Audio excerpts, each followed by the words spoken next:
문재인 대통령이 청해부대 장병들을 국내로 송환하는 비행기 2대를 보내라라고 지시를 했다라고 청와대가 요 앞전에 밝히면서 누구도 생각하지 못한 지시였다라고 자화자찬한 바가 논란이 된 바 있습니다. 그런데 그조차도 사실이 아니다라는 의혹이 보도됐습니다. 먼저 청와대 이야기부터 들어보시죠.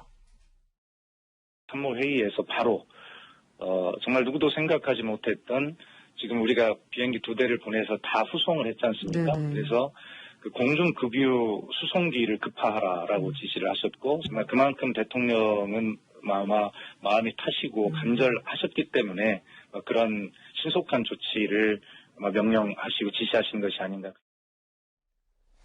공중급유기 등을 급파해서 즉 비행기를 보내서 장병들을 본국으로 데려오라라는 이 대통령의 지시가 누구도 생각하지 못한 지시였다라는 청와대 관계자의 이야기에 한 매체는 이렇게 보도를 합니다.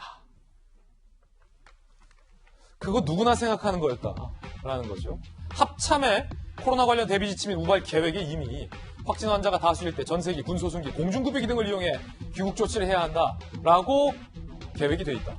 김수경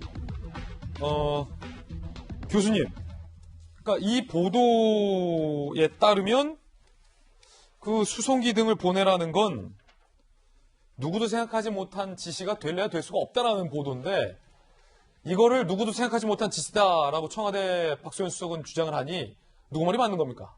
6월 달에 이미 합참에서 이제 어떤 우발적인 상황이 발생했을 때 어떻게 이걸 조치할 것인가에 대한 계획을 세웠다고 해요. 이제 해외에 파견되어 있는 부대에 만약에 코로나가 발생해서 확진자가 막 나올 경우에 어떻게 이들을 할 것이냐 했을 때 공중급유기라든가 여러 가지 어떤 비행기를 통해서 공군기를 통해서 후송해 오는 이러한 아이디어들이 이미 그 계획 안에 들어 있었다는 거죠. 근데 다행인 것은 정말 이런 생각을 아무도 못했단 말이야. 그게 오히려 좀 걱정이었거든요. 대통령 말고 이런 얘기를 해줄 사람이 아무도 없었다고 그 참모들 중에서 그게 오히려 정말 의아했었는데 다행히 그런 계획이 이미 있었고 그런데 왜 이렇게 대통령이 정말 누구도 생각하지 못한 아이디어를 마치 독창적으로 이야기한 것처럼 이렇게 좀 민망하게 약간 좀 낯뜨겁게 이렇게 소위 말하는 용비어천가라고 말을 하잖아요. 이런 비판을 들을 수밖에 없는 발언들을 한 게 좀 안타깝고요. 특히 이제 청해부대 같은 경우에 이제 매일매일 이런 이 상황들을 이제 군에 보고를 하는데 이제 이렇게 코로나 환자가 많이 발생했을 때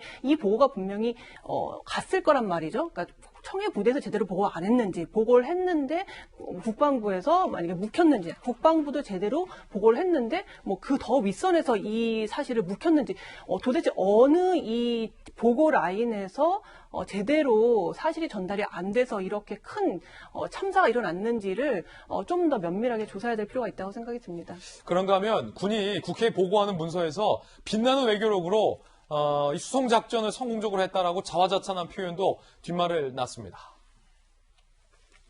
빛나는 외교력이라고 하지만 한 매체의 보도에 따르면 입항이 거부됐었다 한때.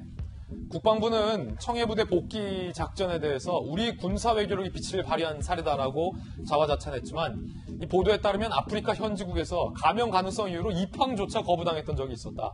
청해부대 한 간부는 15일에서 16일 입항해야 되는데 입항 거부당했다. 배에 기름도 부족해서 저속 항해를 했었다. 과연 이거를 군사 외교력이 빛을 발휘한 사례라고 볼 수 있느냐라는 의문을 제기하기도 했습니다. 그런가 하면 문재인 대통령이 집단 감염 수일 만에 SNS로 사과를 했습니다. 세심하게 살피지 못했다. 가족들에게도 송구한 마음이다. 라며 SNS로 사과를 했다는 소식도 전해드립니다.